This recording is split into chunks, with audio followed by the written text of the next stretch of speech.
स्वागतं गुरुदेव, स्वागतं गुरुदेव, सुस्वागतं गुरुदेव, स्वागतं सुस्वागतं, स्वागतं गुरुदेव, स्वागतं गुरुदेव। महादेवाय धीमहि तन्नो रुद्रः प्रचोदयात्। या देवी सर्वभूतेषु लक्ष्मीरूपेण संस्थिता, नमस्तस्यै नमस्तस्यै नमस्तस्यै नमो नमः। नमस्ते आत्मीय स्वजनों, जय अम्बे, जय माता दी। जय माता जी। अमेरिका अटलांटा नगर में बड़ी प्रतिष्ठित संस्था अंबाजी धाम, जो भारत की शक्तिपीठ अंबाजी गुजरात में स्थित है, उसके आधार पर इतनी ही भव्य और दिव्य प्रवृत्तियां पिछले 30 वर्षों से कर रही है। उस संस्था अंबाजी मंदिर, शक्ति मंदिर अटलांटा में 30वें पाटोत्सव पर्व पर भव्य और दिव्य भागवत कथा चल रही है। आज छठा दिन 1 जुलाई 2023। प्रिय स्वजनों, इस संस्था के मुख्य कर्ता-हर्ता बड़े नम्र हैं, मेरे ही नाम से हैं, भूपेंद्र भाई, जिनको शुरुआत में लोग बॉबी, फिर बाद में बड़े आदर से भूपा जी, और अब उससे भी अत्यंत आदर के साथ बापूजी कह के पुकारते हैं। ऐसे मेरे प्रिय, बरसों से मेरे परिचित और मित्र समान आदरणीय भूपेंद्र भाई पटेल और मेरी प्यारी बहना संध्या बहन पटेल, जिन्होंने बड़ी भक्ति से भगवान शंकर की परम उपासिका है और कैलाश मानसरोवर की यात्रा भी की है, एक से अधिक बार की है, वो भी मैं जानता हूँ। हमारी ये प्यारी बहना और मेरे सेवा में जो साथ में यहाँ पर 7 दिन से हैं, आदरणीय कमलेश भाई सुतरिया, राकेश भाई परमार, आज सत्संग के लिए आए हैं। प्रिय स्वजनों, श्री भूपा जी के बारे में मैं बात बताऊं कि परमार्थ के लिए जीना, समाज के लिए काम करना, अमेरिका में कोई भी व्यक्ति हो, कहीं भी वो रुक जाए, कोई शारीरिक तकलीफ आ जाए उसको, कोई पारिवारिक समस्या आ जाए, कहीं फाइनेंशियली कोई समस्या में रुका हो, कोई पॉलिटिकल दिक्कत में हो, यदि वो व्यक्ति भूपा जी के पास, आदरणीय बापूजी के पास यदि आ गया, तो कहीं न कहीं से रास्ता निकल जाता है। किसी का कोई काम कभी रुकता नहीं है। ऐसे समाज की सेवा में बरसों से निष्ठापूर्वक रत मेरे प्रिय, ये मेरा ही घर है ऐसा मानो। आकर तुरंत बहना ने पूछा, पहले तो मैं यहाँ रहा था गुरुजी, अब वापस कब रहने के लिए आओगे? आइए प्रिय स्वजनों, थोड़ा सा सत्संग करें और यही विचारधारा के ऊपर कि अच्छा व्यक्ति हम किसे कहें। एक बात तो हम सब जानते हैं, अच्छा कहलाने के लिए सब कोई प्रयास करता है, लेकिन अच्छा बनने का प्रयास करने वाले लोग कितने? It is good to be called a good person, but it is so difficult to really be a good person. कोई व्यक्ति अ गुड ह्यूमन बीइंग कैसे बन सकता है? मेरे देखे उसमें 5 गुणों का समन्वय होना चाहिए, तब हम कह सकते हैं कि वो व्यक्ति सही रूप से सामाजिक दृष्टि से, धार्मिक दृष्टि से, आध्यात्मिक दृष्टि से अच्छा व्यक्ति बना है। पहला पैरामीटर है ये, he must have an I that can see beyond the obvious. ये संसार में जितना दिखता है उतना सत्य है, ऐसा मत मानना। वेदांत भी कहता है ये संसार एक भ्रम है, ये संसार एक माया है। भगवत गीता के 15वें अध्याय में भगवान श्री कृष्ण जो समझाते हैं प्रथम श्लोक में, ऊर्ध्वमूलम अधशाखम अश्वत्थम प्राहुरव्ययम छंदांसि यस्य पर्णानि यस्तम वेद सवेदवित्। ऐसे तो ये पेड़ कैसा है जिसकी जड़ें ऊपर हैं और डालियां पत्ते सब नीचे हैं। अब कोई सोचेगा भला ऐसा वृक्ष कभी टिक सकता है? क्योंकि जड़ तो जमीन में होनी चाहिए, भूमि में होनी चाहिए, जो भूमि में से जल और पोषक तत्वों को खींचे और वृक्ष को दे। यदि जड़ें ही ऊपर रही तो वो खींचेगा क्या? ये वृक्ष फिर टिक नहीं सकता। लेकिन भगवान कहते हैं ये संसार वृक्ष ऐसा है जिसकी जड़ें ऊपर है और डालियां पत्ती सब नीचे हैं। भगवत गीता पे प्रवचन जब करता हूं तब मैं इसको डिटेल में समझाता हूं, लेकिन यहां पर संक्षेप में यदि कहूं तो ये एक भ्रम है। संसार अपने आप में एक भ्रम है। यहां सब उल्टा है। जो दिखाई पड़ता है वो होता नहीं और जो होता है वो असल कभी न भी हो। तो जिनकी आंखें इतनी शार्प है, इतनी समझदार है, the eyes that can see beyond the obvious. दूसरी बात, years that can give a patient hearing. व्यक्ति के पास ऐसे कान होना चाहिए जो सभी की बातों को धैर्य से सुने। आजकल लोगों को कहना बहुत है लेकिन सुनना कुछ नहीं है। किसी की बात को सुनना यह भी एक साइंस है। प्रिय स्वजनों, बहना संध्या से या आदरणीय बापूजी से पूछेंगे तो बताएंगे कि कोई व्यक्ति जब सामने आकर बैठा हो और अपनी समस्या का वर्णन करे, समस्या का हल तो बाद में करेंगे, पहले उसकी समस्या को यदि शांति से आप सुन भी लो तो उसके आधे दर्द पूरे हो जाते हैं, है ना? कि शांति से मुझे सुनने वाला तो कोई है। नहीं तो कई लोग उसकी समझ क्या बोलते हो, अरे प्रॉब्लम की बात करते हो, छोड़ो ना, प्रॉब्लम तो सबको है। सबको है लेकिन इसका प्रॉब्लम अलग है। उसको कोई सुनने वाला चाहिए, उसके कंधे पर प्रेम से हाथ रखने वाला कोई चाहिए। चिंता मत कर, मैं तेरे साथ में खड़ा हूं। ऐसे कहने वाले लोग कहां हैं आज? तो पेशेंट हियरिंग, और कथाओं में कई बार मैंने कहा है, ये संसार में सब कुछ सिखाया जाता है।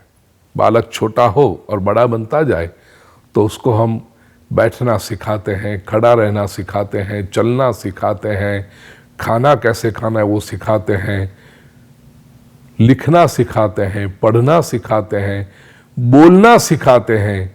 कोई किसी को सुनना नहीं सिखाता और इसलिए दुनिया में किसी को सुनना आता ही नहीं है। कान खुले हैं तो शब्द तो कान में पड़ते रहते हैं, लेकिन पेशेंट हियरिंग, धैर्यपूर्वक किसी की बात को सुनना, लिसनिंग इज अ साइंस। एकाग्र चित्त से यदि किसी की बात सुनो, और वो किसी की बात सुनते सुनते फिर परमात्मा की बात भी हम सुनने लगे शास्त्रों में से, कथा श्रवण करते समय भी हम धैर्य से हम श्रवण करें। नहीं तो सुनते समय व्यक्ति के अपने दिमाग में चक्कर चलते रहते हैं। सामने वाला व्यक्ति बोल रहा है हाँ सही बोल रहा है, नहीं ये गलत कहा, no this is I agree, here I don't agree. तो वो तो टिक मार्क और क्रॉस मार्क करते रहता है।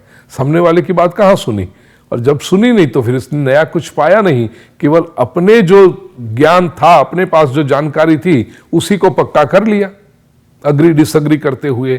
तो ये नहीं चलेगा। पेशेंट हियरिंग दे, ये अच्छे आदमी का लक्षण है कि धैर्यपूर्वक किसी की बात को सुनना। तीसरी बात है, और आपको तो पता है कि भक्ति के 9 जो द्वार हैं उसमें भी भगवान ने पहला द्वार कहा है श्रवणम, शांति से सुनना, एकाग्रता से सुनना, रिस्पेक्ट के साथ सुनना। अच्छे आदमी का प्रिय स्वजनों तीसरा लक्षण है an intellect that is free from prejudice. बुद्धि तो प्रत्येक व्यक्ति के पास है। ये संसार में हर एक व्यक्ति को लगता है कि मैं बुद्धिमान हूं, मैं बुद्धिमान हूं, लेकिन क्या हम पूर्वाग्रह के बिना, प्रेजुडाइस का अर्थ है पूर्वाग्रह, सब लोगों ने बुद्धि के नाम पर केवल अपने पूर्वाग्रह बना लिए हैं, अपने प्रेजुडाइसिस बना लिए हैं। और हर एक व्यक्ति ऐसा सोचता है मुझे सब पता है। गुजराती में मजाक करते हुए कहता हूं यहां पर हर कोई MBA है, मने बधु आवड़े। अब सब व्यक्ति यदि समझे कि मुझे सब आता है, सब मुझे पता है, तो ये कैसे चलेगा? थोड़ा सा व्यक्ति बिना प्रेजुडाइस, पूर्वग्रह के बिना सोच सके, और पूर्वग्रह के बिना सोचना इसका अर्थ to think with an open mind. Veda के ऋषियों ने भी अपने ब्रह्म जो सूक्त है उसमें सबसे पहले यही मांगा है। भद्र सूक्त में ओम आनो भद्राः क्रतवो यन्तु विश्वतः, let the noble thoughts come to us from all directions. जहां से भी अच्छे विचार मिले वो स्वीकारने की तैयारी होनी चाहिए। पूर्वग्रहों की वजह से होता है क्या है, व्यक्ति की बुद्धि बंद हो जाती है, आइडियाज क्लोज आ जाते हैं, फिर उसकी हालत वो आंखों पे पट्टी लगाए हुए घोड़े की तरह हो जाती है, या तो कोल्हू के बैल की तरह हो जाती है। एक कमरे में घूमते रहता है, जाता कहीं नहीं, पहुंचता कहीं नहीं। तो बुद्धि पूर्वग्रहों से मुक्त हो, फ्री फ्रॉम प्रेजुडाइसिस। चौथा, अच्छे आंखें हैं, अच्छे कान हैं, अच्छी बुद्धि है। अब उसके पास क्या चाहिए व्यक्ति के पास अच्छा बनने के लिए? An intention to help those in need. क्योंकि बुद्धि प्रभावी हो जाए ना, फिर व्यक्ति अपने बारे में ही सोचने लगता है कि मैं कितना कमा लूं, मैं कितना आगे बढ़ जाऊं, मेरे पास कितनी सत्ता आ जाए, लोग के मेरी वाह वाह करते रहे। नहीं, बुद्धिमान व्यक्ति हमेशा प्रयत्न करता है कि मैं किसी के उपयोग में आ सकता हूं, मैं किसी की सहायता कर सकता हूं। अपने जीवन में तो सब कोई कंट्रीब्यूट करता है। Can I contribute my time, my effort, my experience, my sympathy to someone else's life, so that I can improve the quality of that person's life. अपने जीवन को सुधारना तो सब कोई, पशु भी करते हैं। दूसरों के जीवन को सुधारने का जो प्रयास करे वो मानव कहलाता है। तो दूसरों के जीवन में मैं सुधार ला सकूं, दूसरों के चेहरे पर मैं हंसी रख सकूं, I can put a smile on someone else's face, ये व्यक्ति के मन में विचार होना चाहिए, उसकी इच्छा ये होनी चाहिए। और पांचवा, अच्छा व्यक्ति बनने के लिए हृदय व्यक्ति के पास हो, हार्ट। वो कैसा हो? The heart that is strong and soft. दिल मजबूत भी होना चाहिए और नाजुक भी होना चाहिए। संस्कृत में ऋषियों ने बहुत सुंदर कहा, महापुरुष कैसे होते हैं? वज्रादपि कठोराणि मृदुनि कुसुमादपि। जब वो स्ट्रांग होते हैं, अनुशासन की बात हो, डिसिप्लिन की बात हो, सिद्धांत की बात हो, तो महापुरुष वज्र के समान कठोर हो जाते हैं कि वहां पर कोई कॉम्प्रोमाइज नहीं करेंगे। लेकिन जब किसी की संवेदना को समझने की बात हो, तब मृदुनि कुसुमादपि, फूल से भी कोमल हो जाते हैं। इसके लिए मैं दृष्टांत देता हूं कई बार। श्रीफल जो होता है ना, नारियल, कोकोनट, ये महापुरुष ऐसे होते हैं। कोकोनट बाहर से स्ट्रांग है, हार्ड है, उसकी जो शेल है वो, लेकिन भीतर मीठा पानी है। ये होना चाहिए। संसार में कई लोग ऐसे होते हैं, कड़क तो होते हैं, स्ट्रांग होते हैं, जीवन में इतने संघर्ष झेले हैं कि बड़े मजबूत हो गए हैं। अब परिस्थिति उसको डिस्टर्ब नहीं कर सकती, ये अच्छी बात है। लेकिन ये बहुत संघर्ष जिन्होंने झेले हैं, वो जीवन के प्रवाह के साथ ड्राई होते जाते हैं, रुक्ष होते जाते हैं। They lose their emotions also. फिर उनको जैसे कोई फर्क ही नहीं पड़ता। ये नहीं होना चाहिए। बाहर से हम कठोर हों ताकि बाहर का कोई आक्रमण आए, एडवर्स सिचुएशन, विपरीत परिस्थितियां निर्माण हो, तो उसका हम सामना कर सकें, हम टूट न जाएं। लेकिन वो करते समय भगवान ने जो हमें एक अनमोल गिफ्ट दी है, जो भेंट दी है, हमारे भीतर इमोशंस का मीठा पानी बह रहा है, स्वीट वाटर ऑफ इमोशंस, संवेदनाओं का। ये संवेदनाएं तो बरकरार रहनी चाहिए, क्योंकि उसी में हमारी मानवता है। यदि संवेदनाएं ही खत्म हो गई, इफ यू बिकम इमोशनलेस, तो फिर पत्थर में और मनुष्य में फर्क क्या है? तो बाहर से कड़क और भीतर संवेदनाओं में मीठे पानी जैसे, ऐसा जब व्यक्ति बने, तो वो अच्छा आदमी कहलाता है, गुड ह्यूमन बीइंग कहलाता है।